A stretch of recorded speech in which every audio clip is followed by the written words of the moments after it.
વાણીની ખુલ્લી અથડામણ, તીર છૂટેલા કાતિલ વેણ, અહમ દુભાવી મનને ભાંગી, દુઃખ બોલાવ્યું બાંધી વેળ. કડવા શબ્દે ભોંકાતી શૂળ, મીઠા શબ્દે લાગે ફૂલ. વાણીની ટેવો જોવાથી રોગ નીકળશે, જડશે ભૂલ. પોતે જે કઈ બોલે દિવસમાં, એની કદી કરવી ટેપ. દુરુપયોગે જે વાણી ગઈ, ફરીથી સુણતા થાશે ખેદ. અશાતાવાળા મનને વાણી, જેનું ખાશે તેનું જ ખોદે. ત્યાં ખાશે ત્યાં ચરકી જાશે, કાગો તો ઉપકારીનું ખોદે. મનથી અશાતા મોઢે હતાશા, જ્યાં ત્યાં કરશે ફરિયાદો. દ્વેષ પ્રદોષણ હવા બગાડે, કાં તો પકડે રોગી માંદો.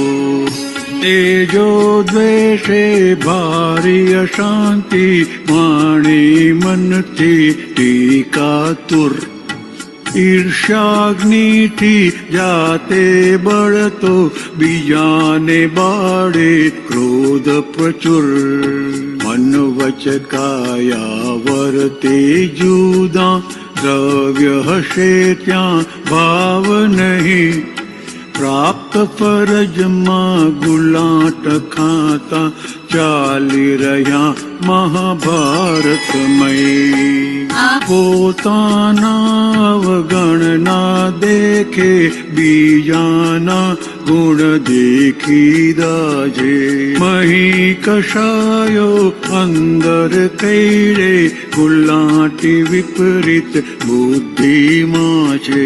જગત નો સાંધો કશાય લશ્કર, મનવાણીને દૈહિક રોગ. જ્ઞાની કૃપાથી સહજ નીકળશે, અનાદિથી જામેલા રોગ.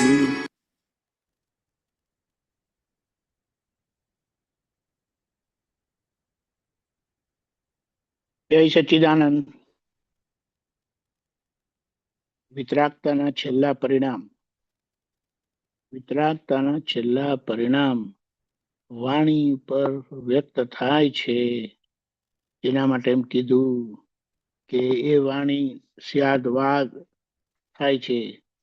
એટલે એ સ્યાદવાદ વાણીના આપણી પાસે પ્રમાણ, કારણ કે સ્યાદવાદ વાણી તીર્થંકર પરમાત્માની હોય છે, સંપૂર્ણ સ્યાદવાદ વાણી. અને દાદા ભગવાને કીધું કે અમે બહાર બોલાતી વાણીને તો સાંભળતા જ હતા, પણ અંદર જે ચાલ્યા કરતું હતું એના પર પણ વિશેષ ફોકસ રાખીને અમે ચોખ્ખું કરતા આવ્યા. કે આજે એમની વાણી એમણે કીધું તીર્થંકર ભગવાનના જેવી થઈ ગઈ. બહુ થોડા જ અંશ બાકી છે. એટલે વાણી અને એ સ્યાદવાદ વાણી, એ વચનબળ વાળી વાણી, એની વેલ્યુ બહુ છે. એટલે સામાન્ય રીતે આપણે આપણું શરીર મજબૂત કરતા હોય છે. સૂર્ય નમસ્કાર કરો, પેલા એક્સરસાઇઝ કરો, જીમમાં જાઓ ને બધું, એટલે દેહ બળ વધે. સારી વસ્તુ છે, તંદુરસ્તી સચવાઈ જાય. પણ મુખ્ય બળ વાણીનું મહત્વનું છે.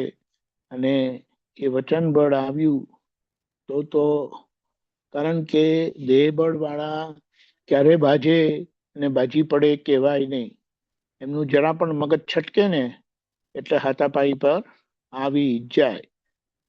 અમે તો જોયેલું છે. તારે જોવું છે આવી જાય એમ કે. આવું કાનપણ દેહબળ કરાવીને જ રે. એટલે તંદુરસ્તી સચવાય એટલું સારું છે. બાકી વધારે પડતું દેહબળ એ જડતા લાવે છે અને આપણી જીવન પ્રવૃત્તિ બધી હિંસક જ કરે છે. એટલે વાણીનું બળ વધારવા દાદા ભગવાને કીધું. દાદા ભગવાનનું નિધિ ધ્યાસન આપણા કંઠે કરવું અને કશે જવાનું હોય ને જેમની જોડે બહુ વાંધા પડતા હોય તો તે વખતે આપણે ગળા પર નિધિ ધ્યાસન કરીને જવું અને દાદાને પ્રાર્થના કરવી કે હે દાદા ભગવાન શાદવાદ વાણી બોલાવજો, તમે હાજર રહેજો, એમને બિલકુલ દુઃખ ના થાય, એમને અનુકૂળ થાય એવી વાણી બોલાવજો. આ બધી પ્રાર્થના કરવાથી જે દાદા ભગવાને કીધું છે ને કે વાણી એ સેકન્ડ ડિસ્ચાર્જ છે, તો એ સેકન્ડ ડિસ્ચાર્જનો આપણે આ રીતે પ્રાર્થના ભાવના નિશ્ચય કરીને પહેલેથી પ્રતિક્રમણ પણ કરી શકીએ કે આ લગી થયેલી ભૂલોની હું માફી માંગુ છું. તો એનાથી તમને પોતાને જ ખબર પડશે કે આ પ્રાર્થના કેટલો બધો ફેરફાર લાવે છે. કારણ કે સામાન્ય રીતે આપણી વાણીને આપણે તો કંઈક અંશે તો જાણતા જ હોય કે જ્યારે જુઓ ત્યારે આવું કઈ વિચિત્ર નીકળે છે, આમ નીકળે છે, તેમ નીકળે છે. પણ આ રીતે પ્રાર્થના કરવાથી ધીમે ધીમે કરીને એ બધા દોષો વાણીના ભૂસાતા જશે અને ભૂસાઈ ગયા. આજે જે પેલી વાત કરી મન વાણી કાયની એકતા નથી, એટલે સારું દેખાડવા તો આપણી પાસે બધી શક્તિ છે, સમજણ છે, સૂઝબૂઝ છે. સામાન્ય બિલકુલ કાનનો કાન એમ કે ને બાલો બાલ પણ ખબર ના પડે એમ કે બિલકુલ ખબર ના પડે. એટલે બહાર તો એવા રૂપાળા દેખાય પણ અંદર એનાથી બિલકુલ વિરુદ્ધ હોય છે. આ સમય બહુ વિચિત્ર છે, પણ એ વિચિત્ર સમયમાં એવું જબરજસ્ત શક્તિશાળી વિજ્ઞાન ખુલ્યું છે કે જે આપણને અંદરથી બહાર ચોખ્ખા કરે છે. એટલે એનું પરિણામ શું આવે તો કે પહેલા અંદરથી બહાર એવી રીતે કીધું, કારણ કે બહારનું જે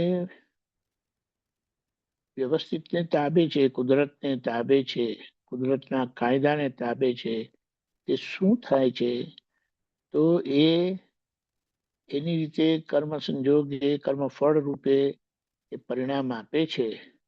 અને આપણે અંતરાત્માએ બેસેલા એવું છે, સુધારો અંદરથી થાય છે અને જે બગાડ થયેલો છે તે બહારથી ખબર પડે છે. એટલે કારણ કે આજે હવે આપણે શું કરીએ ને અંતરાત્મા દશા એ બધું મહત્વનું છે.